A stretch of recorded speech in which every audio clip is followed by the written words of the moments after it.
everyone, welcome to a new session in Hort Americas TV. Today we will have a quick class in a very important topic for strawberry production, photoperiod. We have spoken before about photoperiod. However, today we will learn the importance of this variable in strawberry production when using controlled environment agriculture. Strawberry is a very interesting crop to grow using CEA technologies. However, we need to learn this is not an easy crop. Strawberry can be really sensitive to different environmental variables.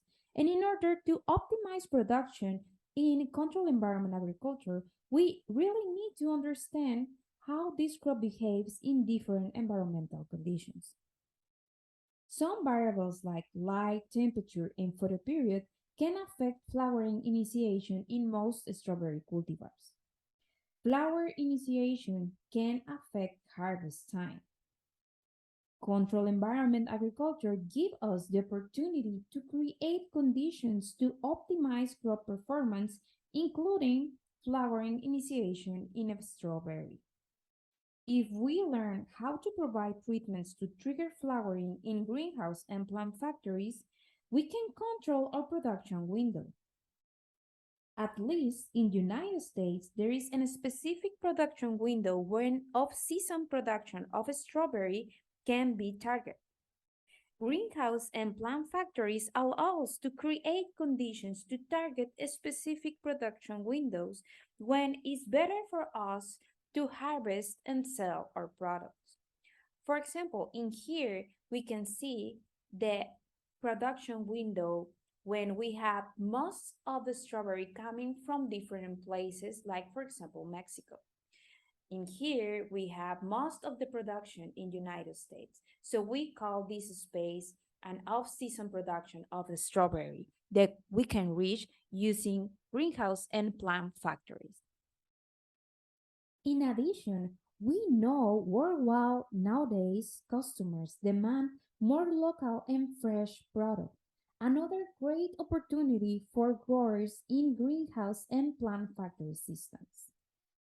Of course, there are many topics to cover when speaking about strawberry production using controlled environment agriculture technologies.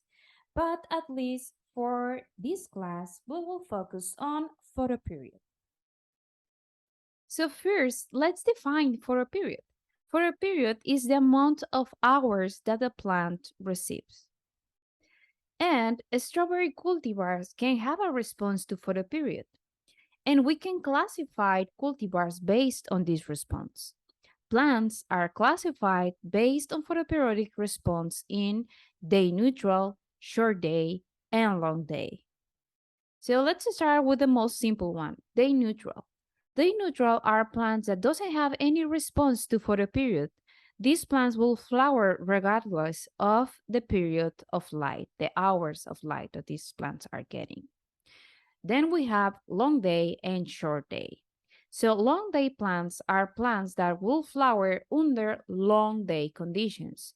And we can classify long day plants as facultative or obligate.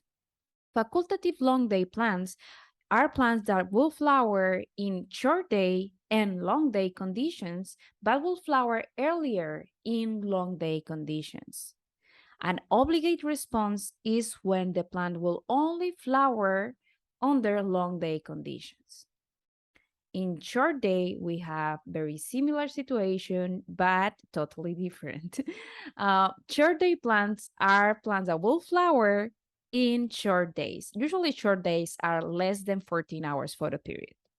And equally as long day, we can classify them as facultative short day and obligate short day. So here is the same. Facultative short day plants are plants that can flower under long days and short days, but will flower earlier in short day conditions. Obligate short day plants are plants that will only flower in short day conditions. And we have a lot of strawberry cultivars that have a short day obligate response. And speaking in strawberry language, we usually call June-bearing to short day cultivars and Eve-bearing to long day cultivars. We need to mention that strawberry cultivars have been classified based on their performance in open field and or genetic background. Therefore, now that we have new technologies to control environment, we can find some research telling that some of the cultivars, some of the classifications are not totally correct. So now that we have new technologies to control environmental conditions, we are able to check the photoperiodic response more precisely in a strawberry and truly know the real response of strawberry cultivars to photoperiod. Research done by different scientists has exposed potential discrepancy between current classification of a strawberry and the real response to photoperiod. So it's necessary to expose the best strategies to optimize production in controlled environment agricultures when targeting flowering in a strawberry. And in this will help us to make more profitable projects if we have a better management and we have better objectives inside of growing systems. In order to improve knowledge about photoperiodic response of a strawberry and CEA management, we need to understand how to test photoperiod. We also need to understand how to apply treatments using CEA technologies and which are the findings available about this crop. This table is an example of common strawberry cultivars and their current classification. Some of these cultivars have been tested already using proper treatments to confirm or evaluate their current classification. These are the results and findings published by Garcia and Kubota in 2017. In here, we can spot the names of some cultivars previously classified as day-neutral cultivars. Now, let me explain this graph. So on the x-axis, we have different photoperiodic treatments. We have 8 hours, 11 hours, 14 hours, and 17 hours. On the y-axis, we have the shoot apical meristem stage of development. This is a dissection that was made in order to see the development of the flower. If you have a flower that is more developed, that means that those plants start to flower earlier. All these measurements were done at the same time, of course. So in here, we can see, as an example, we have here San Andreas, we can see a trend. We can see that the shoot apical meristem is way less developed under short day treatments.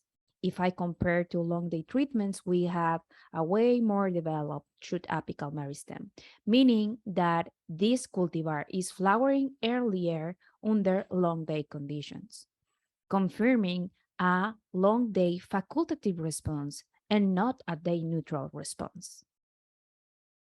From here, we can get that actual classification of strawberry cultivars must be explored again for their best use in controlled environment agriculture.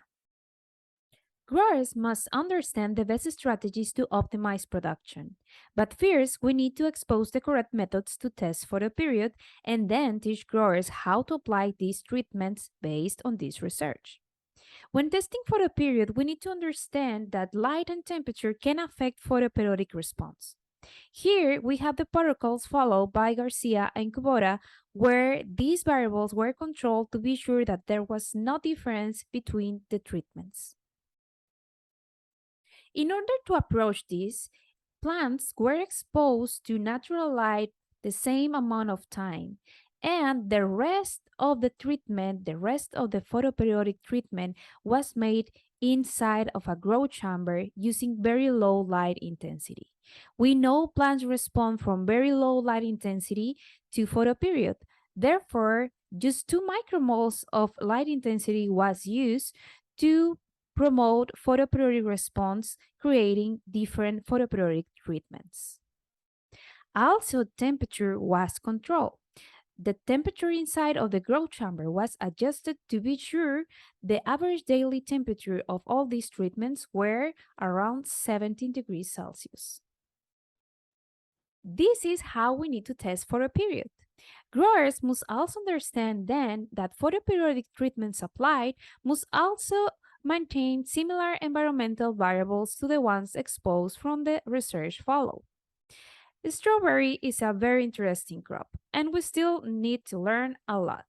The best strategies, the best tools, and the best management using CEA technologies can be reached if scientists and growers work together to understand this crop better.